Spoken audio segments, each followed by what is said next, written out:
ગુજરાતના એક ખૂબ જ જૂના રાજકારણી કુંવરજીભાઈ બાવળિયા એક પદયાત્રા સાથે આગળ વધી રહ્યા છે. ઘેલા સોમનાથથી સોમનાથ વચ્ચેની આ પદયાત્રા છે. પોરબંદર છે, રાજકોટ છે, જુનાગઢ છે, આ 3 જિલ્લા આવરી લેશે. આ પદયાત્રા શરૂ થયા બાદ લોકો હવે સવાલ કરી રહ્યા છે અને ચર્ચા કરી રહ્યા છે કે આવું કુંવરજીભાઈને હવે કેમ કરવાની જરૂર પડી. અમે એ બાબતે આમ આદમી પાર્ટીના નેતા, યુવા નેતા અને આ સાથે જ કોળી સમાજનો ચહેરો બ્રિજરાજ સોલંકી સાથે વાત કરવાનું નક્કી કર્યું. બ્રિજરાજભાઈ આપણી વચ્ચે છે. સ્વાગત છે આપનું બ્રિજરાજભાઈ. Thank you Dharmikbhai. બ્રિજરાજભાઈ, જે કુંવરજીભાઈ બાવળિયા પદયાત્રા કાઢી રહ્યા છે, 3 જિલ્લામાંથી પસાર થશે, તમે શું જોઈ રહ્યા છો આ પદયાત્રાને લઈને? સૌપ્રથમ તો ગુજરાત તકના તમામ દર્શક મિત્રોનું હું ખૂબ ખૂબ સ્વાગત કરું છું. આપનો ખૂબ ખૂબ આભાર વ્યક્ત કરું છું.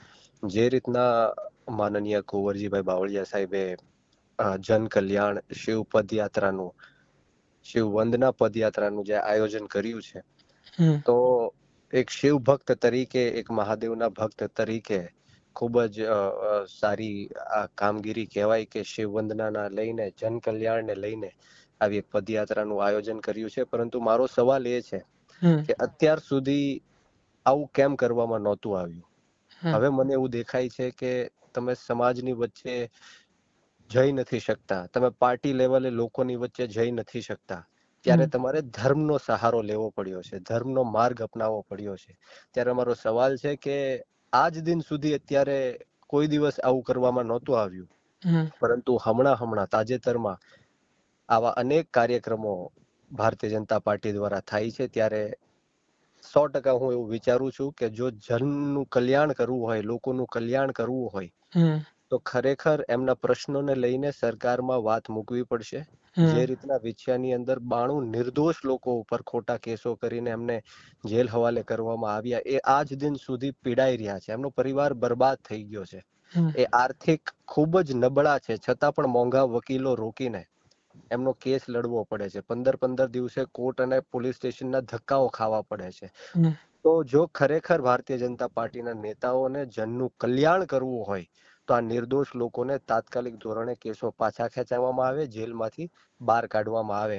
એનું કારણ છે, તાજેતરમાં આપણે જોયું કે હાર્દિક પટેલ અને અલ્પેશ કથેરિયા ઉપર જે રાજદ્રોહના કેસો લાગ્યા હતા, તો અત્યારે બંને ભાઈઓ ભારતીય જનતા પાર્ટીમાં છે, તો તાત્કાલિક એમના કેસો પાછા ખેંચાવવામાં આવી નાખ્યા. તો આ વિછ્યાનો જે બનાવ છે, એમાં પણ નિર્દોષ લોકો છે, કોઈ પ્રૂફ નથી, કોઈ એવિડન્સ નથી, છતાં પણ માત્ર ને માત્ર જસદણ અને વિછ્યાના 18 વર્ણના લોકોને ધાક ધમકી આપવા માટે, ડરાવવા અને ધમકાવવા માટે એક આવું ષડયંત્ર રૂપી એ લોકો ઉપર કેસ કરવામાં આવ્યા છે. અને બીજી વાત કરું કે જન કલ્યાણની જો આપણે વાત કરતા હોય, તો જસદણ વિછિયાની અંદર મોટા પ્રમાણમાં હિન્દુ સમાજના લોકો રહે છે.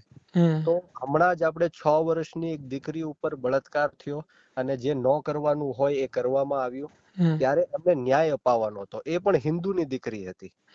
તમારે જન કલ્યાણ કરવું જ હોત તો જસદણ વિછિયાની અંદર હમણાં જ તાજેતરમાં 2 કરોડ રૂપિયાનો ઇંગ્લિશ દારૂ પકડાણો, 1100 પેટી ઇંગ્લિશ દારૂની પકડાઈ, જેના કારણે હિન્દુ સમાજના અને 18 વર્ણના જે યુવાનો છે એ બરબાદ થઈ રહ્યા છે. નાની ઉંમરે બહેનો છે એ વિધવા બની રહી છે, નાની ઉંમરે બાળકો છે અનાર્થ બની રહ્યા છે, માતાઓ પોતાના દીકરાઓ ગુમાવી રહ્યા છે. ત્યારે કેમ જન કલ્યાણની વાત તમને યાદ નથી આવતી? અને ચોક્કસપણે હું માનું છું કે હવે રાજકીય રીતના ભારતીય જનતા પાર્ટીના બેનર લઈને આ લોકો ગામે ગામ નથી જઈ શકતા, આ લોકો પબ્લિકની વચ્ચે નથી જઈ શકતા, એટલા માટે ધર્મનો સહારો લેવો પડ્યો છે. સામાજિક લેવલે પણ લોકો હવે જાગૃત થઈ ગયા છે, આ લોકોને ઓળખી ગયા છે, એટલે એમને પણ એમને સમર્થન નથી મળતું, એટલા માટે આ ધર્મને લઈને આ લોકો વચ્ચે જાય છે. પરંતુ મેં જયારે ફોટોઝ ને એવું જોયું, ત્યારે મને કોઈ લોકલ લોકો નથી દેખાણા, માત્ર ને માત્ર જે લોકો અધિકારીઓ હોય કે ધંધાકીય રોજગાર રીતના એ લોકો સાથે જોડાયેલા લોકો હોય, એટલે પરાણે લોકો લાવીને આવી એક યાત્રા કરે છે. પરંતુ કોઈ વાંધો નહીં, જસદણ અને વિછિયાના લોકોને બધી જ ખબર છે અને એ લોકોની આત્મા જાગી ગઈ છે, અને સંપૂર્ણ રીતના આવનારા દિવસોમાં એમના બાળકોના ભવિષ્ય માટે, ખેડૂતોના હક અધિકાર માટે આવનારા દિવસોમાં મેદાનમાં આવશે. બ્રિજરાજભાઈ, 2 સવાલ હતા. એક સવાલ પૂછો, બીજો સવાલ એ છે કે તમને લાગે છે કે કુંવરજીભાઈ અત્યારથી જે પ્રકારે પદયાત્રા કાઢી રહ્યા છે, એ આવનાર દિવસમાં, એ પછી જસદણ વિધાનસભાની વાત હોય કે પછી ઓવરઓલ ગુજરાતની પરિસ્થિતિ હોય, તમને અને તમારી પાર્ટીને નુકસાનકારક સાબિત થશે? જી, જે રીતના મેં વાત કરી કે આમ આદમી પાર્ટી છે એ 2022ની ચૂંટણીમાં બીજા નંબર ઉપર રહી હતી. હમ અને આપણે જો આંકડાકીય આ ચૂંટણીને જોઈએ હમ તો કુંવરજી બાવળિયા સાહેબને 63,000 વોટ્સ મળ્યા હતા.